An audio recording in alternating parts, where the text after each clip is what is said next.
Hi everyone, so today we're going to talk a little bit about shock. Shock is always part of grief, whether you expect somebody to die or not to die. I think often people will expect, if you're with somebody, with your loved one who's terminally ill and they've been ill for a long time, that the shock is lessened, but it's not. I can tell you it's not. From my work as a hospice chaplain, it always shocked me when I could be talking to somebody one day, and even if they were just sleeping or not conscious, their presence was still there, and you could talk perhaps or just be with them and they were alive. And then the next day to find somebody that had suddenly just died, it always was a shock.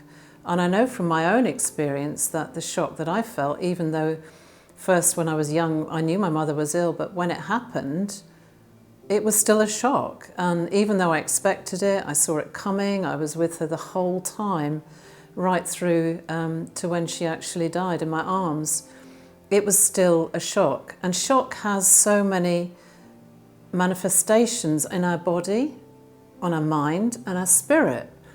So physically, if that's you or it's your loved one who's in shock after loss, just try to be aware of some of the physical symptoms that can manifest.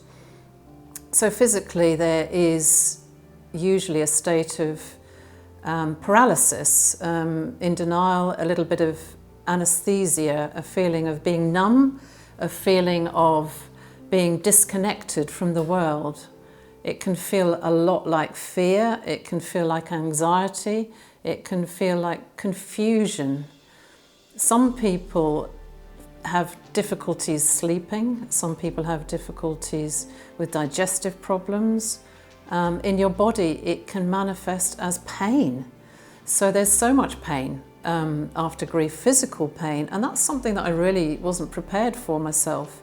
You think of the emotional things like crying and feeling perhaps angry or feeling numb, but actually the physical pain was really quite unexpected. And I know from being with so many other people that they felt the same. And I can remember saying to a man, "Does it hurt in your body?" And he said, "Yeah, my body, nobody's asked me that, but my body feels like it is racked with pain." And I said, "Well, where is it?" And he just looked at me and he cried and he said, "But Sarah, it's all over my body.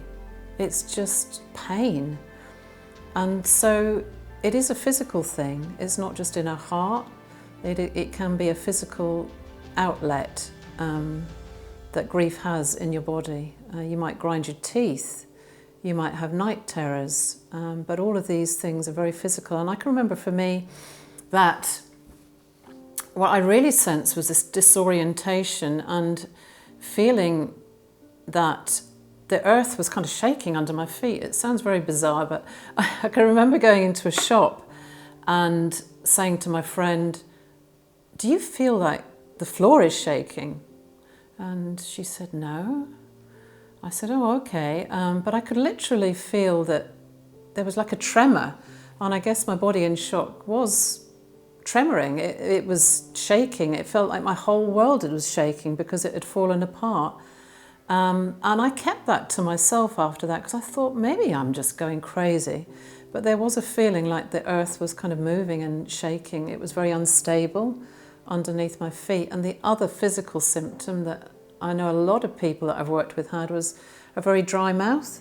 A mouth that is so dry that you just want to drink and drink and drink water the whole time. And that is shock.